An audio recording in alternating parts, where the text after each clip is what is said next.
তো আমি Chrome ব্রাউজারটা open করছি। ওপেন করার পরে এই যে উপরে সার্চ বারটা দেখতে পাচ্ছেন, এই সার্চ বারে শুধু লিখবেন ঢাকা শিক্ষা বোর্ড, বা বাংলা লিখলেও হবে, আপনি যদি ইংরেজিতে লেখেন তাও হবে। লিখবেন ঢাকা, এই যে উপরে চলে আসছে দেখেন এডুকেশন বোর্ড।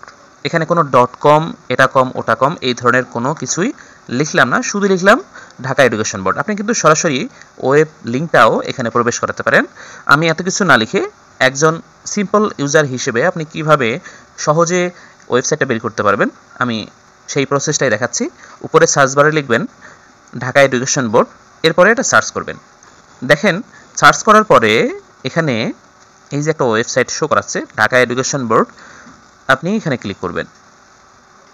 ক্লিক করার পরে আপনাকে ঢাকা শিক্ষা বোর্ডের ওয়েবসাইটে নিয়ে আসবে। এই পুরো ড্যাশবোর্ডটা আপনি এখানে দেখতে পাচ্ছেন। এই যে বাম দিকে যে অংশটা, এই বাম দিকে আমি একটু জুম করে দেখাচ্ছি। এই যে দেখেন রেজাল্ট জেএসসি, এসএসসি, এইচএসসি, এই যে অপশনটা দেখতে পাচ্ছেন, জাস্ট এখানে ক্লিক করবেন। ক্লিক করার পরে আপনাদের সামনে ঠিক এরকম একটা পেজ ওপেন হবে। এখানে আপনারা দেখতে পাচ্ছেন নেম অফ এক্সামিনেশন। আপনি এর নিচে যে সিলেক্ট ওয়ান আছে এখানে ক্লিক করবেন। ক্লিক করে দেখেন এখানে জেএসসি, জেএসসি, এসএসসি দাখিল বা ইকুইভ্যালেন্ট, এইচএসসি আলিম বা equivalent, DIBS diploma in business studies, এই অপশনগুলো দেখাচ্ছে। আমরা যেহেতু এসএসসির রেজাল্ট বের করব, তাই এসএসসি দাখিল অর ইকুইভ্যালেন্ট এই অপশনটাতে ক্লিক করব। আর যদি আপনি এইচএসসি পরীক্ষা দিয়ে থাকেন, এইচএসসির রেজাল্ট যদি বের করতে চান, তাহলে এর নিচে যে এইচএসসি অপশনটা আছে সেখানে ক্লিক করবেন। তো আমরা এই যে এসএসসি দাখিল অর ইকুইভ্যালেন্ট এই অপশনটাতে ক্লিক করব। এরপরে দেখেন ইয়ার অফ এক্সামিনেশন, এর নিচে যে সিলেক্ট ওয়ান আছে এখানে ক্লিক করব। ক্লিক করলে আপনি কোন বছরে এসএসসি পরীক্ষা দিয়েছেন সেটা ক্লিক করবেন। তো যেহেতু এটা 2025 সালের এসএসসি রেজাল্ট আমরা বের করব, তাই 2025-এ ক্লিক করব। আমি এই যে ভিডিওটা করছি এখনও কিন্তু 2025 সালের রেজাল্ট পাবলিশ হয়নি। আজকে 8 তারিখ, 10 তারিখে পাবলিশড হবে।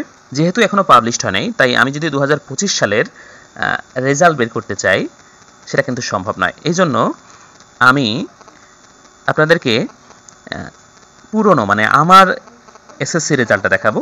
আমি যেহেতু 2009 সালে এসএসসি পাস করছি, এই যে 2009 এটাতে ক্লিক করলাম। প্রসেস কিন্তু একই রকম। এরপরে নিচে দেখেন নেম অফ বোর্ড, এরপরে যে সিলেক্ট ওয়ান আছে এখানে ক্লিক করবেন। ক্লিক করে আপনি যে বোর্ডের অধীনে পরীক্ষা দিয়েছেন সেই বোর্ডটা সিলেক্ট করবেন। আমি যেহেতু দিনাজপুর শিক্ষা বোর্ডের অধীনে পরীক্ষা দিয়েছি, তাই এই যে দিনাজপুর এখানে ক্লিক করব। এরপরে দেখেন টাইপ অফ রেজাল্ট লাল কালিতে লেখা হয়েছে, এর নিচে যে সিলেক্ট ওয়ান আছে এখানে ক্লিক করবেন। ক্লিক করার পরে দেখেন প্রথম অপশনটা ইন্ডিভিজুয়াল অর ডিটেলড রেজাল্ট, মানে আপনি যদি ব্যক্তিগতভাবে একজনের রেজাল্ট দেখতে চান এবং বিস্তারিত, তাহলে ওখানে ক্লিক করবেন। আর যদি প্রাতিষ্ঠানিকভাবে রেজাল্ট দেখতে চান, এই যে দেখেন 3 নম্বর যে অপশনটা ইনস্টিটিউশন রেজাল্ট, আপনি সেখানে ক্লিক করবেন। তো আমি প্রথমে ব্যক্তিগতভাবে মানে ডিটেলড রেজাল্ট দেখাবো, তারপরে প্রাতিষ্ঠানিকভাবে একটা প্রতিষ্ঠানের সামগ্রিক রেজাল্ট দেখাবো। তো শুরুতে আমি ব্যক্তিগত রেজাল্ট মানে বিস্তারিত রেজাল্ট দেখাবো। এই জন্য প্রথম যে অপশনটা ইন্ডিভিজুয়াল ডিটেলড রেজাল্ট এখানে ক্লিক করব। ক্লিক করার পরে দেখেন নিচে আরও 2টা অপশন অতিরিক্ত হয়েছে, সেটা হচ্ছে roll number of examinee in English. এখানে রোল নম্বর দিতে হবে। আমি আমার রোল নাম্বারটা এখানে দিচ্ছি 140958, এটা দিলাম। এরপরে দেখেন registration number of examinee in English, এখানে রেজিস্ট্রেশন নাম্বারটা দিতে হবে। তো আমি আমার রেজিস্ট্রেশন নাম্বারটা এখানে দিলাম।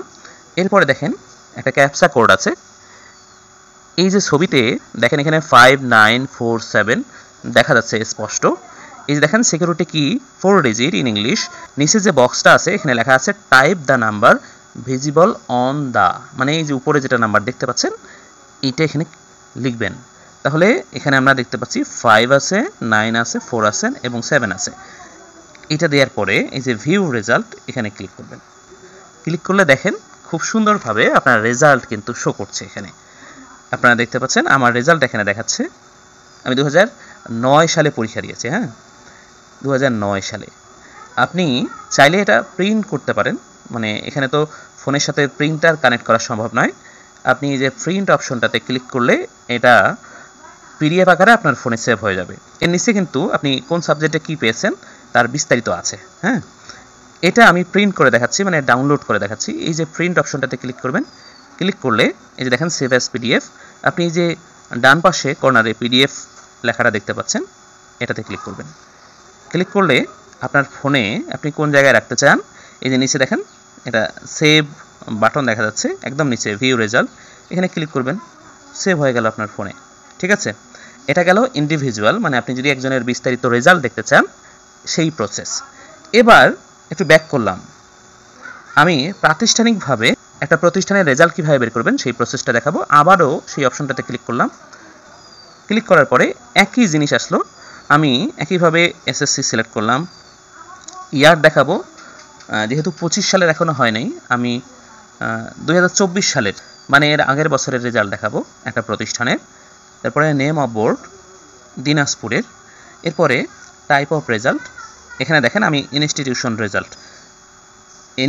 রেজাল্ট এটাতে ক্লিক করলাম।